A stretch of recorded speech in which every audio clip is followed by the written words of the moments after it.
Hi, we wanted to give you a few tips about the cottage. It's really easy to maintain, but we thought we'd share what works for us and hopefully it makes your entrance into the cottage easier. This is your Wi-Fi thermostat. If you do get internet, you will want to hook it up so that you can download the Honeywell application onto your mobile device. It works manually as well. And as you can see, I'm just increasing the temperature and decreasing. Works the same for air conditioning or heat. I really do recommend hooking it up to your mobile device. It's very convenient when you're on your way to the cabin to either cool or warm before you get here. This is the ADT security system. If you choose to activate, you'll want your service provider to instruct you how to use it. Pretty standard. There are motion detectors and window security monitors on the house already installed. Can you use that with ADT or You can use it with any service provider. It happens to have been installed by ADT, but you can use it with any service provider. Perfect. We like to turn the washer dryer off when we leave. We just think it's a safety thing in case you bust a hose. They are aluminum reinforced hoses that we installed some time back, and you can see when the lever is forward, water is on. When the lever is back, it's off. And as you know, that is your hot water heater. It is insulated. The other thing we like to do to conserve energy is we turn off the hot water heater when we are not here. This is your primary electrical panel for your house, and the hot water heater is the second from the bottom. It is also labeled on the list of breakers, and when it's turned to the left, it is off, and when it's turned to the right, it's on. Like all the other breakers, as they're turned to their right or left, respectively, inward to the box, they are on. So this is on, and this is off. And that covers all of the hot water to the house, It right? does cover all the hot water to the house. And how long does it take to heat up? About 30 Probably minutes? 20 minutes.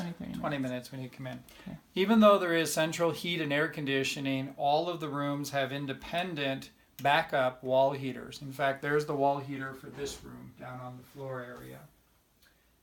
Each one of the rooms has a wall heater, and again, for safety of maintaining heat should something happen to the central furnace, we leave these set on low or 50.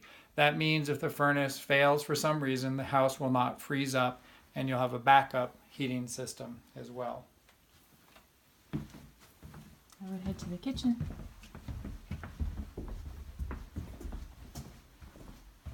One of the things that you'll really want to take advantage of is the heated floor in the kitchen. It's quite easy. I'm sure you've seen radiant heat before. Here is the primary control for it. And it's as simple as this is the switch up in the corner. That is on to the left, off to the right. And how to turn it up and down. And obviously the arrows up and down Yep. for more or less. Mm-hmm. There's also a wall heater for the kitchen, and this is the control. And you can see the wall heaters placed around the room here. Another one over there. And that is run by this control. Again, you can leave them set quite low. They're only emergency backup. This is the fan control for the main fan in the living room.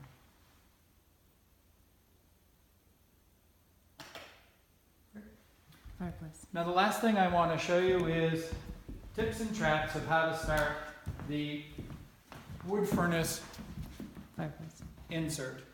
The installer and the person who maintains this is McCall Stove. Don or Tristan at McCall Stove. Tristan has installed it and maintained it since it was installed. And just August of this year, they inspected and cleaned the entire chimney and stove. To start the stove, this is your draft. Move your draft all the way to the left to its maximum opening. You have to start with a liberal amount of newspaper. I prefer the Wall Street Journal. It really doesn't have any good news, but it starts a good fire. And like any start of a fire, you want to start with highly combustible material, but never use kerosene, gasoline, or other accelerants. It may seem like the easy way to get a fire started quickly. It's the easy way to have a very serious issue and potentially life-threatening injuries. Okay, you have to warm up. Don't forget about warm up. I thought you were going to use this one to warm up. Okay. You're the photographer. Okay. So what my lovely wife and assistant is referring to, every chimney needs to be warm before the draft works properly. And this chimney is no different. In fact, if anything, right now I can feel the draft, and it's actually a little bit of downward draft because the chimney is cold. One of the tips we've learned is to create extra draft. I'll show you what we do. Sometimes, and it may seem very minimal, but if you just open this door a tiny amount, you're now getting air moving through, and it's actually creating extra draft that's going to pull the smoke up the chimney initially until it gets warm. The other thing that is important to do is to take your last piece of the Wall Street Journal, usually the living section, or the sports, because most sports, I won't say, and create a paper torch.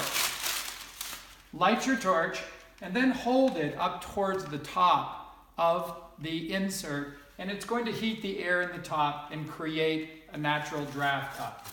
Light it in several places along the bottom, and don't shut the door all the way until it starts to go. Until you see the flame start to catch, the wood starts to ignite, and then add smaller pieces of wood that you would have here, and then you can obviously shut the fireplace when the fire has started nicely. One of the beautiful things about this wood insert is it has a thermostatically controlled fan. As the wood chamber comes up to temperature, the fan control is right here. And you can see that it is set on auto. There's also a manual setting if you want to turn it on manual, and perhaps you can hear it now. It also has a high speed and low speed control.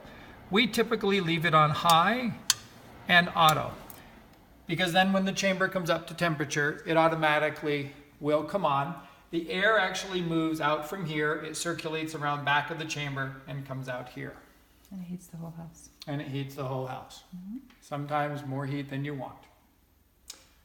We are leaving you fireplace utensils. When you clean the fireplace, I highly recommend that you put the ashes in a non-combustible tin can. You can buy them at most hardware stores. They have a tin lid that latches. Some people will say, my fire is out, I'll put the ashes in a paper bag or a box. That's a good recipe for a disaster. So don't do that if you really value the house. So I think those are the tips we have. Is there anything downstairs? I can't think of anything. Your home inspector showed you via pictures and identified where the main shutoff for the house is. And the water. And that's the main water shutoff for the house. There is a secondary electrical panel down there for the utilities down there, and that is in the storage room in the back area. The furnace was maintained this fall by A1 here in McCall, and I recommend you use them annually to inspect and check the furnace. It's been maintenance free since we installed it, and as I said, download the Honeywell application. It's a great little tool. And there's 2 heaters downstairs, additional heaters. There is. There's a wall heater in the bathroom and in the bunk room as well. They are both just turned with a knob, thermostatic knob. I also highly recommend in the bathroom down there that you do use the exhaust fan when someone's showering. It is on a timer. You don't have to worry about kids or guests leaving it on indefinitely or when they leave. It's on a timer and it will shut off by itself. That's it. Other than that, we really hope you enjoy the cabin. Thank you.